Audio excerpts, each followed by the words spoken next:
Fuiste creado para conocer y disfrutar a Dios. Fuiste llamado a estar en comunidad para que llegues a ser todo lo que Dios desea que seas. Dios te diseñó con un propósito para que pudieras ser la diferencia en este mundo, y existimos para guiarte en este viaje. Graceway. Hola, bienvenido a este estudio del Evangelio de Juan. Gracias por acompañarme el día de hoy. Estamos listos para iniciar el capítulo 5, así que al grano, ¿verdad? A ver lo que podemos aprender de la vida de Jesús. Desde un principio les he hablado de mi meta, mi objetivo en este estudio, y es ver a Jesús a través del lente de la historia, la cultura, lo que realmente sucedió hace esos 2000 años, y no tanto a través del lente de la teología, los estudios formales, y no es menospreciar todo esto, claro que no, esto también se necesita. Pero muchas veces hay cosas en la Biblia que no las entendemos, precisamente porque no entendemos el contexto cultural, histórico, etc.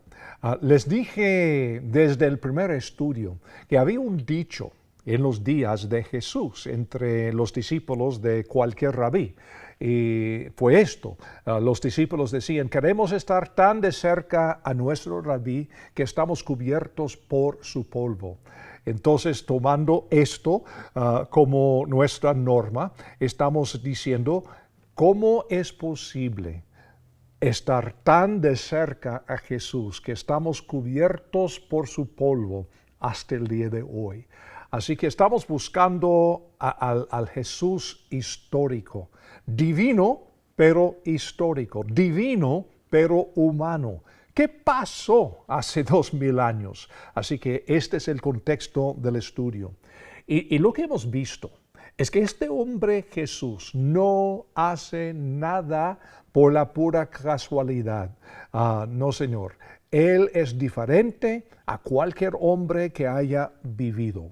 Y ahora estamos listos en este pasaje, Juan 5, versículos 1 al 5. Estamos listos para ver su tercer milagro. Hasta aquí, 2 milagros. Primero, cuando Él convirtió el agua en vino en la boda en Caná de Galilea.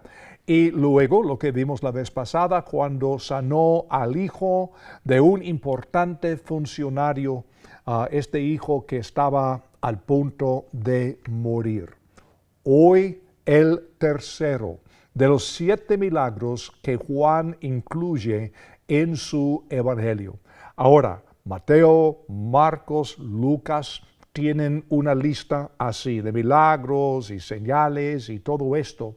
Pero Juan, escribiendo su propósito en la última parte de su libro, que fue bastante común en aquel entonces, y algunos siempre lo hacen hasta el día de hoy, pero Juan explica que seguro que Jesús hizo tantas cosas más, otros milagros y otras señales, pero Juan dice haber elegido estos 7 con el propósito de asegurarnos que Jesús es el Mesías, el Cristo, el Hijo de Dios, Dios encarnado, y que creyendo a través de Él sería posible tener la vida eterna. Así que esta es la meta que tenemos.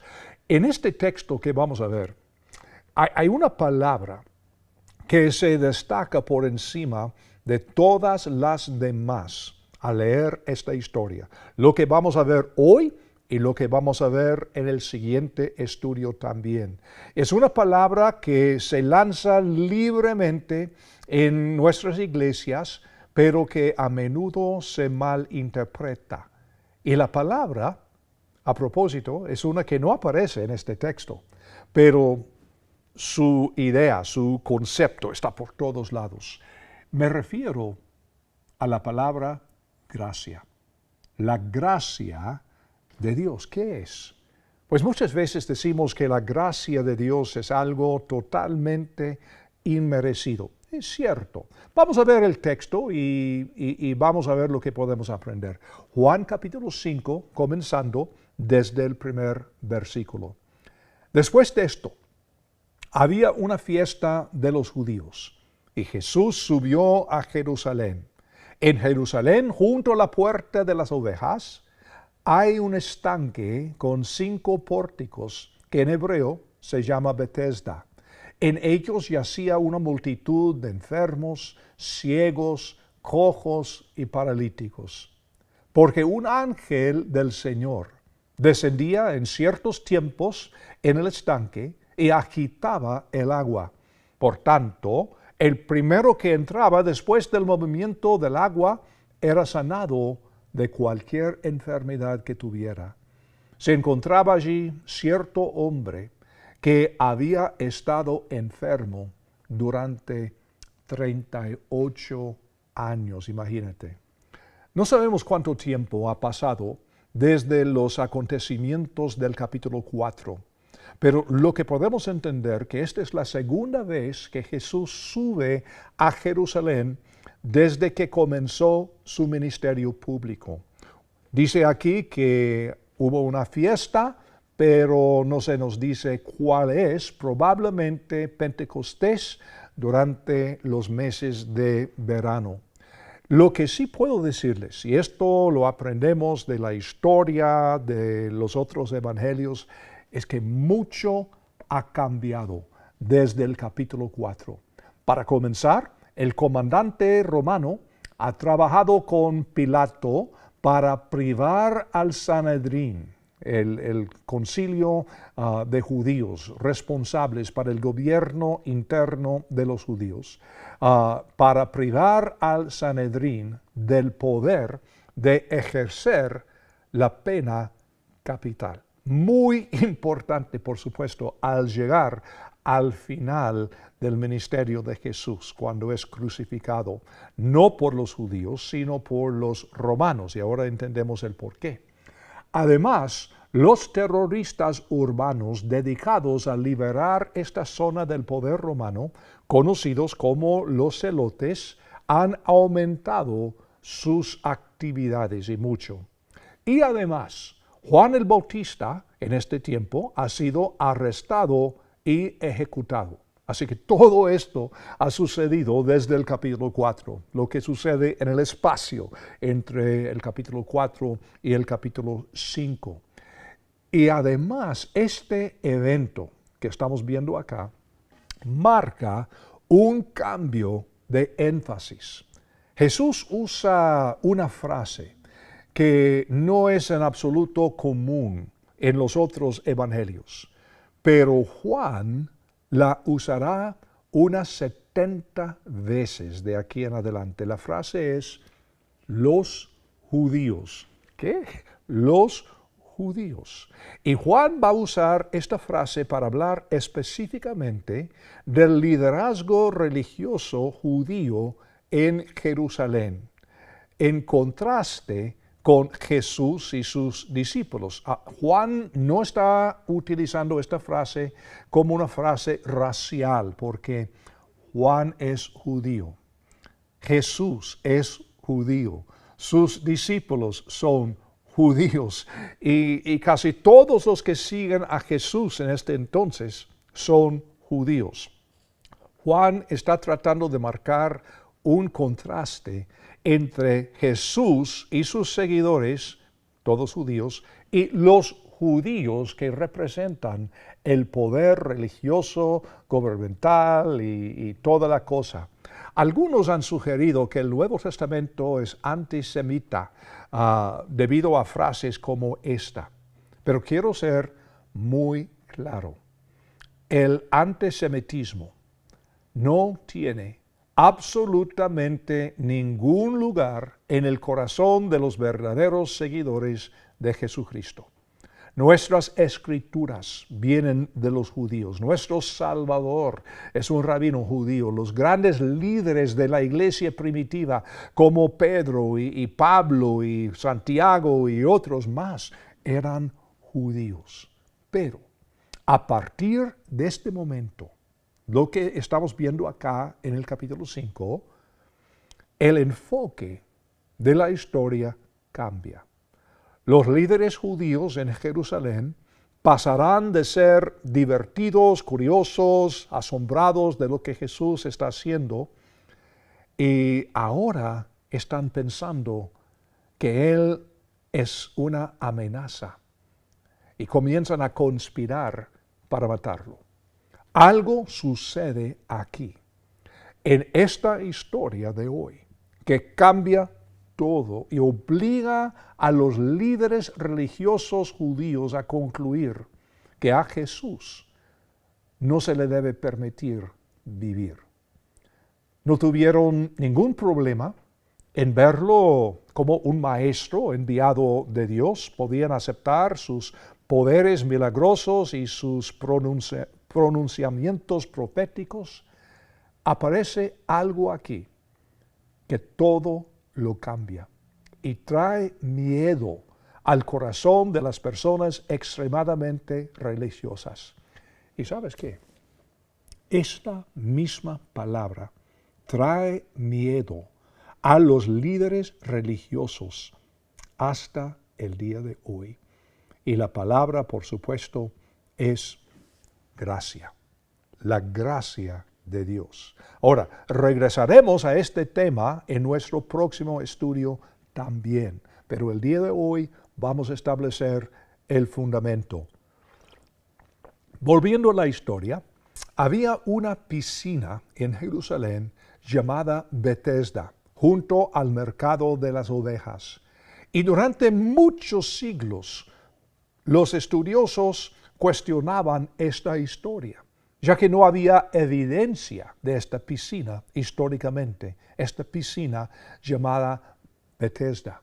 Pero en los años 40 y 50 del siglo pasado, con el descubrimiento de los rollos del Mar Muerto, estos documentos confirmaron que efectivamente había un lugar con este nombre.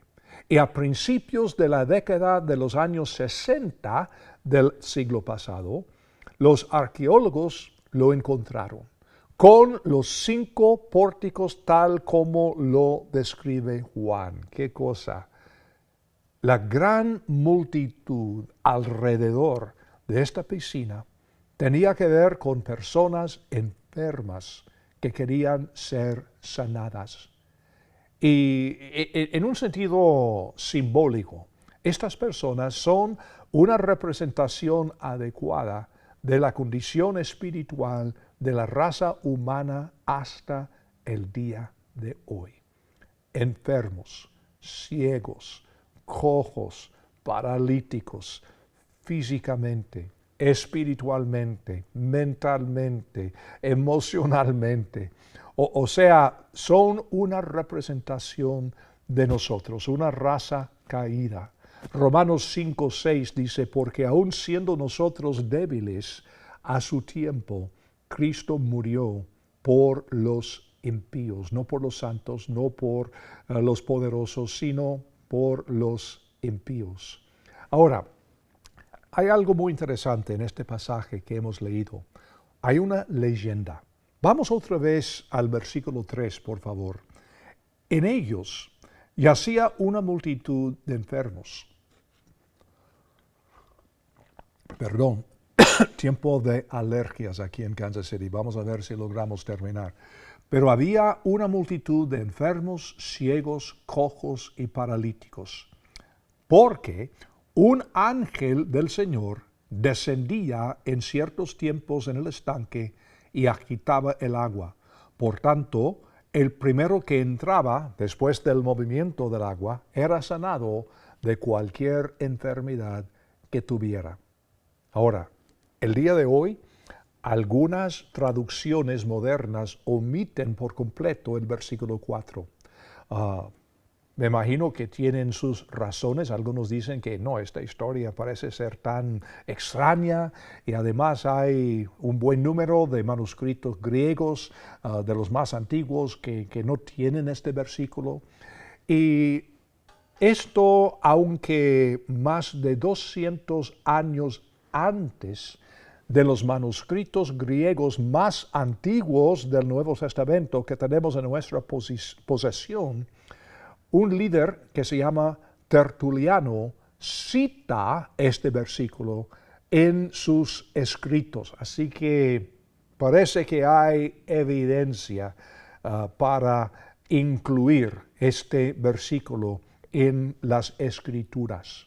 Ahora, no solo esto, si quitas estos versículos sobre el movimiento del agua, entonces no hay nada en la historia que explique el versículo 7 más adelante, donde el enfermo menciona el movimiento del agua. Y si quitamos el versículo 4, ¿de qué estamos hablando? Uno de los problemas principales, parece tan absurdo que esto se dice en la Biblia, no, es que un ángel descendía en ciertos tiempos al estanque, agitaba el agua y el primero que entraba después del movimiento del agua era sanado de cualquier enfermedad que tuviera. Un momentito, sí, es absurdo porque es una leyenda y Juan no está diciendo que todas estas tonterías sobre el movimiento del agua, los ángeles, la sanidad y todo esto, no está diciendo que estas cosas son verdaderas. Solo está diciendo por qué todos estos indefensos están esperando allí fuera de esta piscina Bethesda. Es la misma razón por la que las personas desesperadamente enfermas hasta el día de hoy hacen cosas desesperadas, sean verdaderas o no.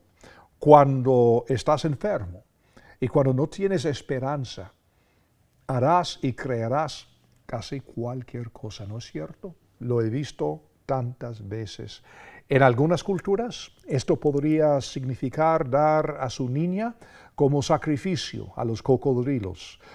Podría significar en otras culturas buscar al brujo o al curandero. Personas bien preparadas, personas muy inteligentes, harán cosas no muy razonables cuando están desesperadamente enfermas y sin esperanza. Por eso, y además, no tenemos ninguna evidencia ni bíblica ni histórica que personas en realidad salieron sanadas de estas aguas. ¿Ok? Así que así es. Finalmente, en medio de esta gran multitud, Jesús dirige su atención a un hombre que ha estado enfermo durante 38 años. Puede haber personas allí con más años de estar enfermos, no sabemos. Solamente que Jesús fija su atención en esta persona, este hombre. ¿Por qué él? ¿Por qué él? ¿Qué tiene? Aquí es precisamente donde entra este concepto que llamamos la gracia. Y aquí comienzan todos los problemas reales para Jesús de parte de los líderes religiosos. Porque en aquel entonces como hoy, muchos líderes religiosos ejercen poder sobre la gente con sus reglas, con su acto de aparentar vidas perfectas, sin problemas, sin errores, sin pecado. Y si alguien no está totalmente de acuerdo con cada punto de doctrina, si uno tiene un momento de flaqueza, si uno tiene un momento de tomar una mala decisión, lo que fuera, entonces estamos ahí para juzgarles, a pesar del hecho de que la Biblia dice que no tenemos esta responsabilidad. Lo mismo en los días de Jesús. ¿Qué es la gracia? Hay muchas definiciones ofrecidas. La estándar es el favor inmerecido de Dios hacia la humanidad. Está bien.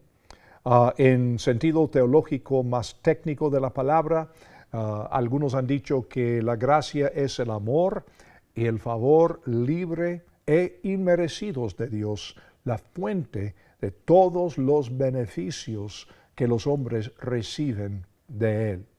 Pero quizá la mejor manera de aprender la naturaleza de la gracia es ver lo que pasa aquí en esta historia. La gracia simplemente es lo que Dios nos da. Lo que es imposible para nosotros hacer, ganar o merecer por nosotros mismos, por nuestros esfuerzos. No hay evidencia, como les dije, histórica, bíblica, de que alguien fue realmente sanado en esta piscina. Posiblemente algunos se sentían mejor por estar en el agua, yo sí a veces, o de efecto placebo, quién sabe. Pero todas estas personas tienen algo en común. Están incapaces para mejorar su condición. Si fuera posible encontrar alivio de cualquier otra manera, no estarían al lado de esta piscina esperando que algún ángel agitara el agua.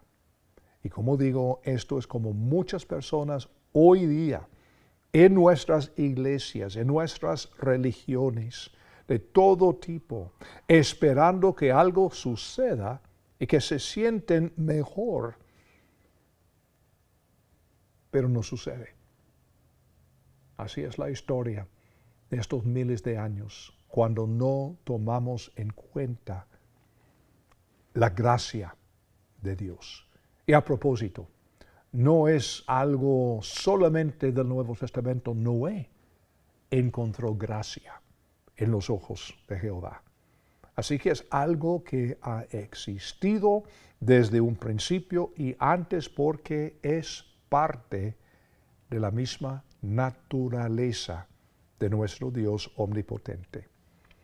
Este hombre incluso parece más indefenso que algunos, porque no tiene a nadie que lo ayude a entrar en el agua cuando se mueve.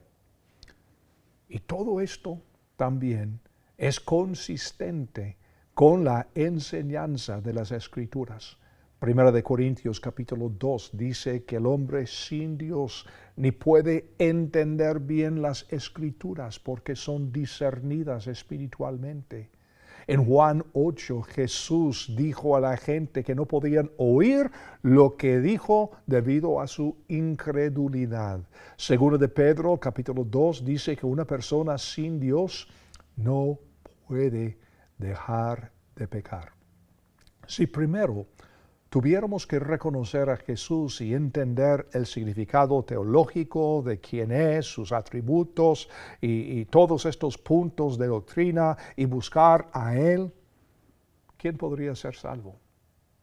Y la respuesta, nadie, ni el Papa, ni Billy Graham, ni la Madre Teresa, nadie, ni el pastor más talentoso, más famoso en que puedes pensar, nadie. Ahora, esto nos lleva al punto. Este hombre, enfermo durante 38 años, es objeto de la pura gracia de Dios. Observen, Jesús lo ve. Él no se da cuenta de Jesús, ni tiene idea de quién es Jesús. Jesús le habla a él. No como a aquellos ciegos en el camino a Jericó, clamando a Jesús para recibir sus ojos. Y sin embargo, en este caso, es Jesús quien le habla. Y no solo eso, cuando Jesús se ofrece a sanarlo, él no lo entiende. Le explica a Jesús por qué su sistema no permitirá que sea sanado. No, es imposible. No tengo nadie. Y no hay absolutamente ninguna razón por la que Jesús escoge a él de entre toda la multitud. No es porque ha orado más, no es porque ha memorizado grandes capítulos de la Biblia, no es porque es tan santo, no es porque ha guardado la ley desde su juventud. Nada, nada, nada, nada. Esto es gracia. ¿Y por qué Él? Esa es la pregunta. ¿Por qué Él? No puedo decirte. Si no fuera por la gracia de Dios. ¿Y qué hay de los otros? Y eso sigue siendo una pregunta hoy. Si Jesús es capaz de sanar a este hombre, entonces, ¿por qué no sana a todos los enfermos allí? ¿O todos los enfermos hoy? Fíjense, Dios todavía sana, pero solo unos pocos, no todos. Y Él sana inconversos y creyentes, como Él quiere. La sanidad es una manifestación de la gracia de Dios. Nadie se lo merece, nadie puede ganar esta gracia y por lo tanto nadie tiene derecho a quejarse de no ser sanado. En el mismo sentido que no tenemos derecho a quejarnos si no somos millonarios. Y Señor, ¿por qué no soy millonario? ¿Por qué no tengo ese casarón grande, carro del año que yo te amo tanto, Señor, que he memorizado tantos pasajes de la Biblia, que he testificado a miles de personas y... No. Gracia, no obras. Punto. Es totalmente incorrecto decir que si una persona no es sanada por Dios, que esta persona no tiene fe suficiente, como algunos dicen a cada rato en sus campañas de sanidad y todo. No. Dios a menudo manifiesta su gracia a través de la aflicción física, como en el caso de Pablo, que él menciona en 2 de Corintios capítulo 12. Pablo tuvo un aguijón en la carne. ¿Qué fue? Tenemos ideas, pero nadie lo sabe. Y no importa, porque lo que podemos aprender es que en vez de contestar su oración para sanidad, Dios estaba usando esta aflicción para proteger y guiar a Pablo. Marcos, por favor. Primer capítulo, versículo 29. Escuchen, por favor. Marcos 1:29. Enseguida, cuando salieron de la sinagoga, fueron con Jacobo y Juan a la casa de Simón y Andrés. La suegra de Simón estaba en cama con fiebre, y de inmediato le hablaron de ella. Él se acercó a ella, la tomó de la mano y la levantó, y le dejó la fiebre, y ella comenzó a servirles. Al atardecer, cuando se puso el sol, le traían,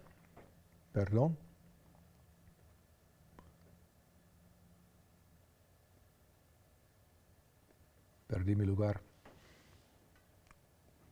Aquí está.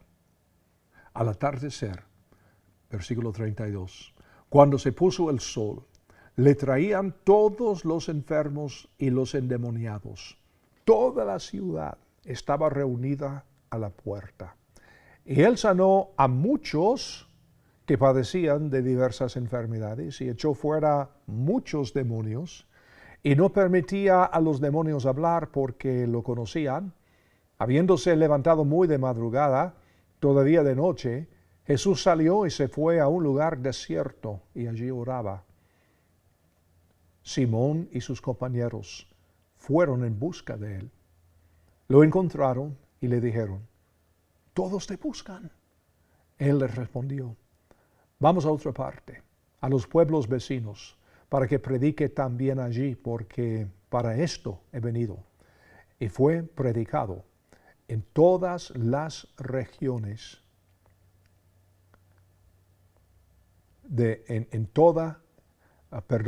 y fue predicado en las sinagogas de ellos en toda Galilea y echando fuera los demonios.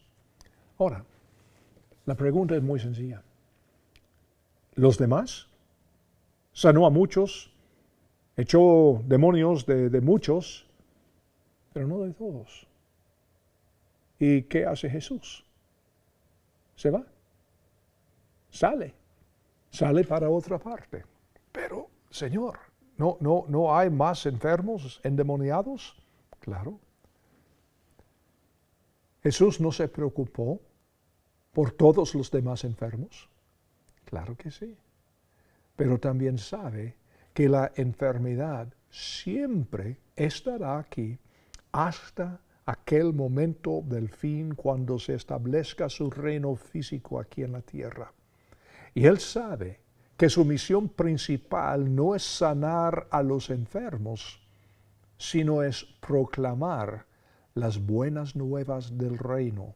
No solo la gracia sanadora, sino la gracia también salvadora, la gracia transformadora, redentora. No hay conflicto entre la gracia de Dios y nuestra actividad y responsabilidad. Algunos han dicho, Dios ayuda a los que se ayudan a sí mismo. No. Dios ayuda a los indefensos. Este es el punto de esta historia. Esto se llama la gracia de Dios. Pero la gracia tampoco significa que no tengamos ninguna responsabilidad personal o que Dios bendiga nuestra inactividad. No es eso. No, es simplemente entender que la gracia de Dios nos da la oportunidad y el poder totalmente inmerecidos para responderle y adorarle a Él. Gracia. ¿Pueden este día darle gracia a Dios por su gracia? ¿Dónde se ve esta gracia en la vida suya el día de hoy? Posiblemente, y personas me han dicho a veces, bueno, que no estoy seguro, que... No, mira, si has recibido la gracia de Dios, lo sabrás claramente, porque nos salva, nos sana en otros sentidos, no necesariamente en un sentido físico, y nos transforma. ¿Cómo pudiste ser este hombre que durante 38 años esperando sanidad, ¿cómo sería posible recibir esa sanidad y no lo sabe? Imposible, imposible. Así que si estás tú espiritualmente enfermo, ciego, lisiado, paralizado, cualquier cosa, en el sentido físico, emocional, mental, espiritual, Jesucristo te ofrece la gracia de Dios. No necesariamente para arreglar tu vida como tú la quieras, pero como Él lo sabe mejor. Y lo hace por la gracia de Dios. Amigo, estamos apenas comenzando este tema de la gracia. Y la próxima vez vamos a seguir en este pasaje, Juan capítulo 5, y profundizarnos un poco más en lo que es la gracia de Dios. Te invito a acompañarme en el siguiente estudio y hasta entonces que Dios te bendiga mucho.